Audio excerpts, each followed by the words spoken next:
Ante todo, muy buenas tardes, doctora, muy buenas tardes, compañeros. El día de hoy vamos a hablar del capítulo tercero, que titula La sucesión del cónyuge o del sobreviviente de la unión de hecho. Y antes de tratar y desarrollar todos estos temas, lo hemos dividido en 4 puntos. Los 3 primeros van a ser desarrollados por mi persona y el cuarto punto y el más extenso va a ser desarrollado por mi compañera.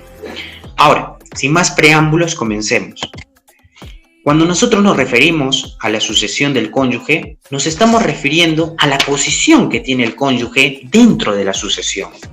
Y cabe decir que el cónyuge es un heredero privilegiado, pues termina siendo heredero de 3 órdenes. Así hereda en concurrencia, con los ascendientes, con los descendientes, y si no existiera ninguno de los ya mencionados, la herencia se difiere exclusivamente a su favor. Pero la fuente de su sucesión no está en el parentesco, sino en la institución matrimonial, que es fuente, como nosotros ya sabemos, generadora de derechos y obligaciones recíprocas entre los cónyuges. Y dentro de estos derechos, muy aparte de los alimentos, uno de los más importantes es la sucesión. Esto es, su derecho a heredar al cónyuge, de modo tal que nosotros podemos decir que el marido hereda a su mujer, como la mujer hereda a su marido. El derecho hereditario del cónyuge implica reconocer la trascendencia e importancia de la sociedad conyugal, que nace con el matrimonio. Ahora bien, para que la sucesión del cónyuge se dé, es necesario que a la muerte del causante haya existido el vínculo matrimonial, pues si éste ya había desaparecido, por ejemplo por el divorcio, ya no hay herencia, en tanto que ya no existiría matrimonio, sin perjuicio de los matrimonios putativos, que nuestra ley le da un trato singular en el artículo 827 de nuestro Código Civil. Y para recordar qué es un matrimonio putativo, vamos a dar una breve lectura del artículo 827, que tiene como sumilla el derecho hereditario del cónyuge de buena fe cuyo matrimonio ha sido invalidado. La nulidad del matrimonio por haber sido celebrado con persona que estaba impedida de contraerlo no afecta a los derechos sucesorios del cónyuge que lo contrajo de buena fe, salvo que el primer cónyuge sobreviva al causante. Como nos hemos dado cuenta, de lo que se trata un matrimonio putativo es de un matrimonio invalidado, un matrimonio donde los cónyuges o uno de los cónyuges ha tenido buena fe y también han tenido impedimentos que acaece a uno de estos. Siguiendo la línea de la exposición, surge la duda si el cónyuge realmente es considerado un heredero de tercer orden, pues aparentemente es un heredero de tercer orden. Sin embargo, y tal como ya lo hemos señalado al comienzo, el cónyuge concurre con los hijos, con los otros descendientes también, con los padres y con los otros ascendientes del causante. Y también, si no existieran ninguno de los 2 primeros órdenes, entonces el cónyuge sería el heredero único del causante. Por lo cual, el heredero privilegiado es un heredero privilegiado. Pues muy aparte de ser heredero de 3 órdenes, se le suman otros derechos que la ley le reconoce, como son los casos del derecho de habitación del cónyuge supérstite, el derecho de usufructo cuando concurre con descendientes del causante y otros derechos que analizaremos más adelante. Ahora, llegamos a un punto donde surge una controversia, surge un debate respecto al derecho sucesorio del cónyuge independiente y su derecho de gananciales. Porque nosotros, para hacer más explicativa esta exposición, la hemos dividido en 2 partes. Un antes, que se refiere a la normativa que estaba establecida o a las normas que estaban establecidas en el Código Civil de 1936 respecto a esta materia, y un actual que se refiere a nuestro Código Civil de 1984, que rigen el tema del derecho de gananciales y también el derecho sucesorio. Ahora, ¿cuál era? Ustedes me preguntarán, pero compañero, ¿cuál era en sí el debate o la polémica que existía respecto a este tema? Pues el Código Civil de 1936 consignó 2 normas muy importantes, 2 normas, que es el artículo 704 y es el artículo 765. que estaban referidas al cónyuge en concurrencia con hijos del causante. Ahora, la polémica se presenta cuando estas dos normas precisan que si los gananciales del cónyuge llegaban o excedían la cuota hereditaria, entonces perdía esta y se quedaba exclusivamente con sus gananciales. Y como es de observar, nuestros legisladores confundieron dos derechos que por naturaleza y fuente de donde provienen son distintos. Esto es el derecho hereditario y el derecho a gananciales. Confusión que trajo como consecuencia situaciones injustas, como se producía esta concurrencia de sucesores, cuando se producía esto.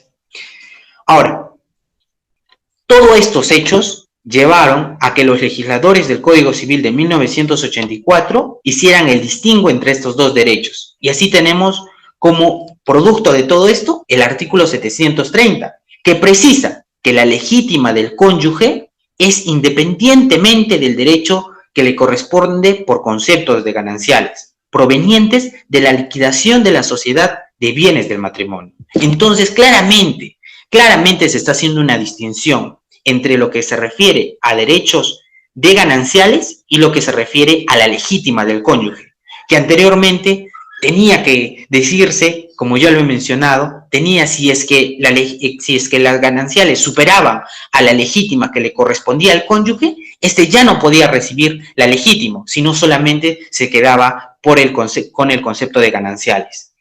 Ahora, también resulta importante mencionar que de no haber existido la confusión entre gananciales y cuota hereditaria, no hubiera sido necesaria la vigente norma del artículo 730 que encontramos en nuestro Código Civil, pues no resulta lógico ni jurídico confundir un derecho hereditario con una participación en una sociedad de gananciales.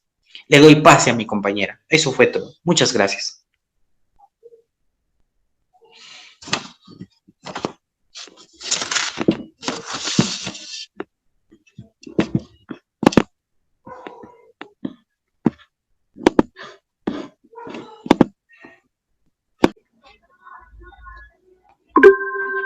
Bien, continuando con la presentación. De la presentación de mi compañero queda claro que, o queda establecido que el cónyuge es un heredero de tres órdenes, porque concurre con los descendientes del causante, concurre con los ascendientes del causante, y si ninguno de los anteriores existe, entonces la totalidad del patrimonio hereditario le corresponde a este. Yo les voy a hablar sobre la cuota hereditaria del cónyuge solo o en concurrencia con descendientes o ascendientes del causante. Mi nombre es Lucero del Rosario Arroyo Sigüinta. El primer supuesto es si el cónyuge concurre con hijos del causante, sean o no del cónyuge heredero. Entonces le corresponde una cuota igual a la de un hijo. Ello está establecido en el artículo 822, que nos dice que el cónyuge que concurre con hijos hereda una parte igual a la de uno de los hijos. Pongámonos en el supuesto de que el cónyuge heredero concurre a la herencia con dos de sus hijas y con otro sujeto que no es su hija, pero que sí no es su hijo, pero que sí es hijo del causante. Entonces, nosotros sabemos que el no ser hijo del cónyuge heredero, pero sí ser hijo del causante, no lo va a excluir del patrimonio hereditario a ese sujeto. Y por tanto, respecto del causante, serían 4 sus herederos. Y a cada uno le correspondería un 25%, incluyendo al cónyuge heredero. Siguiendo con la exposición. Si el cónyuge concurre con otros descendientes del causante, por ejemplo, nietos o bisnietos, entonces también le corresponde una cuota igual a la de un hijo o hija. Ello está establecido en el artículo 822 también, que nos dice que el cónyuge que concurre con hijos o con otros descendientes del causante hereda una parte igual a la de un hijo o hija. Pongámonos en el supuesto que el cónyuge concurre con 2 nietas del causante. Entonces, al cónyuge heredero le tocaría un 50% respecto del patrimonio hereditario y a cada una de las nietas un 25%. ¿Por qué? Porque si el hijo del cónyuge del causante habría estado vivo, entonces solo habrían sido 2 herederos y a cada uno le habría tocado un 50%. Y a la muerte de este hijo, a sus hijas les habría tocado un 25% de su parte respecto del patrimonio hereditario del causante. Es decir, respecto de los descendientes, estos heredan por estirpe. Estirpe es el número de personas que descienden de un sujeto, en este caso nos referimos al causante, siendo que a cada uno le corresponde lo que le hubiera correspondido al ascendiente inhábil. El tercer supuesto es si el cónyuge hereda con ascendientes del causante, por ejemplo, el papá y la mamá. Entonces le corresponde una parte igual a la de uno de los ascendientes. Ello está en el artículo 824 del Código Civil, que nos dice que el cónyuge que concurra con los padres o con otros ascendientes del causante hereda una parte igual a la de uno de ellos. Por ejemplo, en este caso el cónyuge heredero concurre con la abuela, el papá y la mamá del causante. ¿Cuánto le va a corresponder a cada uno respecto al patrimonio hereditario? Pues 25%. Y si ahora agregáramos aquí a los bisabuelos, al abuelo también, ya serían 5 herederos. Agregamos también a los 4 bisabuelos, ya son 9 herederos. Y si seguimos agregando así, a cada uno se le va a repartir el patrimonio hereditario en partes iguales. Y esto obviamente va a afectar al cónyuge heredero. Y eso es algo que el autor de la lectura critica bastante, siendo que señala que perjudica el derecho del cónyuge heredero, dándole un trato injusto, en tanto que estos ascendientes del causante son parientes de él, sí, pero son de un grado más distante. Haciendo un ejemplo exagerado, los tatarabuelos o los bisabuelos. Aún así, terminan equiparándose a otro heredero, es decir, al cónyuge heredero, que por provenir su designación de un matrimonio es considerado un sucesor privilegiado. Es decir, básicamente, y de acuerdo al autor, este cónyuge heredero perdería ese privilegio que se le da, ¿no? Por ser el esposo o esposa del causante. Siguiendo. Y último supuesto, si el cónyuge es el único heredero, entonces le corresponde la totalidad de la herencia. Y ello está en el artículo 825 del Código Civil, que nos dice que si el causante no ha dejado descendientes ni ascendientes con derecho a heredar, entonces la herencia corresponde al cónyuge sobreviviente. Supongamos que el cónyuge heredero y el causante no han tenido una hija, y el papá y la mamá del causante fallecieron al igual que todos los demás ascendientes del causante. Entonces, el cónyuge heredero tendría la totalidad de la herencia, le correspondería el 100% de la herencia. Y bueno, eso sería todo. Muchas gracias.